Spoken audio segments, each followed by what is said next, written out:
Welcome back to Idealist. If you're like me, you probably love the Fast and Furious franchise, almost as much as you love cars. And to celebrate the latest entry, Fast X, today I'm dishing out 50 fast facts that nobody ever told you about Fast and Furious. The Fast and the Furious is an iconic name, but the movie was actually called Redline until Universal stole the title from this 1950s B-movie. More than you can afford, pal. Ferrari. Iconic scene, but that's not quite true anymore. You see, today, a Mark IV Supra is actually worth more than that Ferrari. Can't get enough Han in your life? Well, the character actually originated in this indie drama, Better Luck Tomorrow, directed by five-time F&F director Justin Lin. While it's not officially part of the Fast and Furious universe, director Justin Lin and actor Sung Kang do consider it canon. And if you love Han, you probably know he's constantly snacking on screen. Actor Sung Kang said he picked this up from Brad Pitt. I guess there's something about being ridiculously good-looking and eating on screen that makes you look cool. Is it working? You also might not know, Paul Walker did a ton of his own driving stunts in Too Fast, Too Furious, including this 180 on the highway. If you're a fan of Roman or The Rock, I'm sure you remember this scene. You better hide your baby, or you better hide that big-ass forehead. I was just joking. But did you know it was entirely improvised? Luda obviously wasn't expecting it.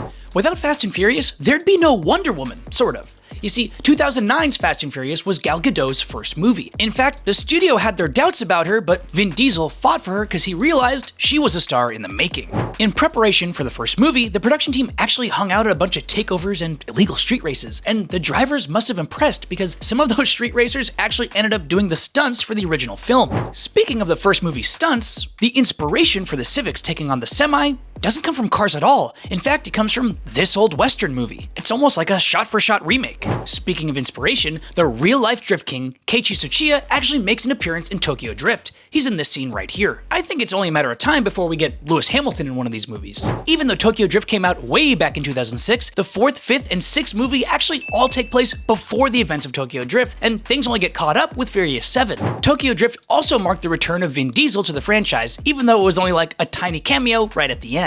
And the only reason he came back is because he wanted the rights to Riddick, a character he played in the sci-fi film Pitch Black. Instead of getting paid any money, Universal gave him the rights. Vin Diesel also directed a short film that's part of the franchise, Los Bandoleros.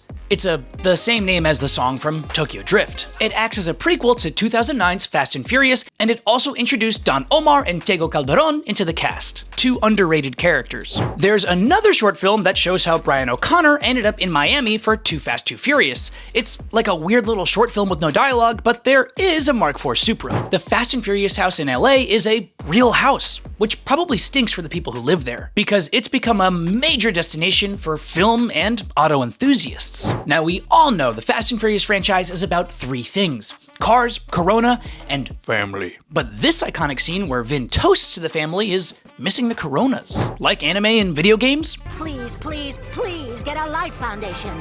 Too Fast, Too Furious director John Singleton said he was directly inspired by Speed Racer and Gran Turismo to create the opening to the film. That makes sense because the opening is basically Need for Speed come to life. Now, if you do like video games, definitely don't play Fast and Furious Crossroads. It's a 2020 video game that is best left forgotten, trust me. Back to Too Fast, Too Furious. That Nissan Skyline GTR in the opening was actually Paul Walker's personal car. And did you know Ludacris was never supposed to be in the franchise? He only got tapped because Ja Rule didn't want to return after the first one. That's a $1 million mistake.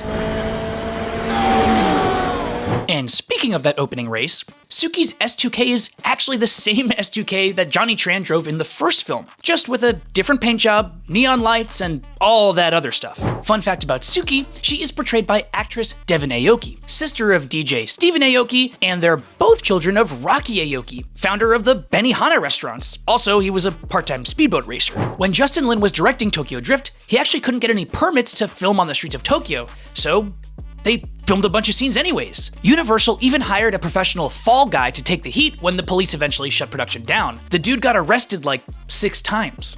But anything for family, right? One last thing about Tokyo Drift, the Lancer drifted in the film is often criticized for being a poor choice of drift car, which is fair since they are all-wheel drive. But don't worry, production converted it to rear-wheel drive to make it work for the film. Vin Diesel might be most famous for being a film star, but he's also a big-time karaoke star. In fact, it is rumored that he keeps a microphone in every room of his house in case he ever wants to just burst into song. I can't tell you why I know this, but I've got it from a very reliable source, and based on these videos, I'm pretty sure it's true. And hey, maybe we'll get a musical sequence in the next film. Diesel is also an avid Dungeons & Dragons player, reportedly keeping a single campaign going for decades. And the fact that Michelle Rodriguez got a role in the recent Dungeons & Dragons movie apparently made him pretty jealous. So if there's like a rift between Dom and Letty in the next film, now you know why. Dame Helen Mirren apparently begged to be added to the Fast and Furious franchise, being that she's a proper car enthusiast herself. And now that she's appeared in it, she said she wants a kiss scene between her and Dom. No, really, she said she would like to mac it with Dom Toretto in this interview with the New York Times. She must have got jealous after seeing him and Charlize. As long as we're talking about the Fast and Furious stars, the hero Supra in the first movie had 7 stunt doubles. I wonder how many Vin has. Doug, what are you doing? Around 1,500 vehicles have been destroyed in the making of the Fast and Furious films. And you know there's only gonna be more with the upcoming Fast X. Is it X? Is it 10? Do we know for sure? I'm not really totally sure. In fact, other than certain cars used for promotion, Universal actually destroys most of the cars used in the film once production wraps up. That's to prevent rich hooligans from buying up the cars and trying to recreate the stunts. That said, there are cars from the early films that do pop up for sale from time to time. Fast 6 was originally supposed to be 2 different movies. That's why it ends with 2 giant set pieces. The first, with the tank on the highway, was supposed to be one ending, and the next film was supposed to end with the airplane on the runway. Honestly, I don't mind at all that they mashed them into one film. By the way, that runway would have to be 18 miles long for that sequence to last as long as it does. That thing is literally trying to take off for like an hour. In a dark twist of fate, the character of Brian O'Connor was actually supposed to be killed off in Furious 7. And as we all know, Paul Walker tragically lost his life while that film was still in production. Thankfully, his brothers Cody and Caleb stepped up to help production finish Paul's scenes. And the team came up with that amazing tribute at the end of the film to retire Paul Walker's character instead. Still makes me sad.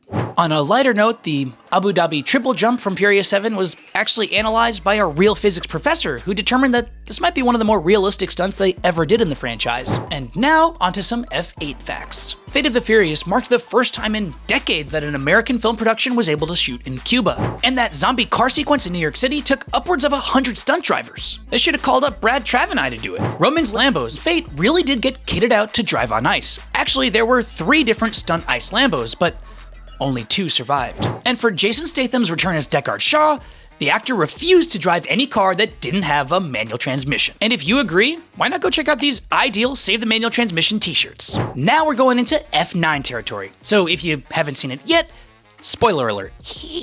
Would you believe F9 is actually the first time in franchise history Letty and Mia get a scene just between the 2 of them? They must have had some kind of prior beef because it took 9 whole movies for them to actually talk to each other. It's rumored that Vin Diesel almost vetoed sending the franchise to the moon, and we are oh so glad that he didn't. Who doesn't want to watch a Fiero fly around orbit? The opening flashback sequence actually starts before you even see an actor on screen. The Universal logo that plays in the opening credits of F9 is actually the 80s Universal logo, which is period appropriate for when the flashback takes place. And if you didn't know, that opening sequence was actually referenced in the very first movie in the quarter mile at a time speech. We've been waiting 20 years to finally see Kenny Linder on screen. Actress Natalie Emmanuel, who plays Ramsey, didn't have to act at all for this scene, since she actually doesn't know how to drive. Speaking of learning how to drive, Jordana Brewster and Michelle Rodriguez got cast in the original movie before they even had their license. According to Vin Diesel, all cars on screen have to actually audition for the movie to make sure they're good scene partners for their co-stars. I hope I get the part.